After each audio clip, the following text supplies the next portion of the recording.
In the midst of a humid autumn night, when leaves fell through a wet heat, there lay a nest with 2 eggs.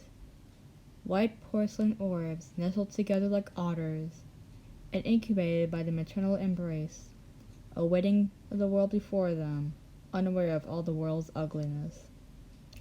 Crack of dawn, they broke out of their shells, feeling the muggy October air permeate their slimy, furry skin. Yet they were blind to the solar smile. A week passed, the hatchlings finally opened their eyes, catching a glimpse of their home above, nearly blinded by the patches of light, soon covered by a great shadow. She was a great accipiter, soaring the skies like a B-52. Prey hid in the shadows, but her eyes were ever so accurate. No one was safe under her watch. Alas, times changed, and life wasn't kind to her. Instead, it ravaged her like a frail doe. She could no longer fly, just provide. Throughout November, her memories began to simmer, as her soul diverged in 2, one of fiery amber, other of a softer hue.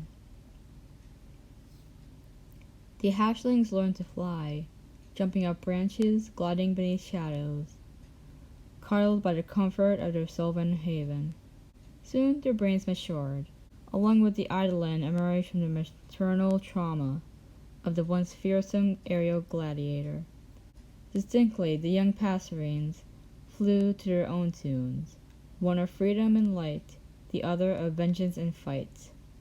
Strong as she was, her time was nearing, haunted by the abrupt end of her glory days. She could never go back. Sorrow filled his sibling's soft crimson gut, guilty at the fate of songs, and wanted to sing her spirit. Mellifluous and sweet were his young lungs. "Unfair!" roared from the young's red-hot belly, furious at the lost tales and wanted to avenge her valor. Sharp and rough were his young talons. Prey flourished the skies, her true song revived, her maternal beauty and grace. Prey dare not cross his path, his true power derived from mother's love and soul. When the arrow is struck, she falls to the cold dirt, unable to fight back. Her young must protect her. Who will stay? Who will go? Who will fly away while the other slaves away? When the venom finally sinks in, she breathes no more. Her silhouette lurks for her young. Like mice they run from the shadows of her demise, hunting for the next kin. Someone had to carry on her legacy. Why run from destiny? Out of grip from the penumbra, birds of a feather thought together. Who will defend her honor, protect her from vengeful fiends, preserve her home from nature's grasp? To the skies he looked, how bright and blue they were, no longer guarded by the leafy prison. Birds flew high as the mountains. He had to go. Eyes of fury, betrayal of his brother, the audacity to look for freedom while their lineage rotted away. He had to fight. Duel they had, between daylight and darkness, tackling each other in the sky. A battle for the future, both justified in their own right.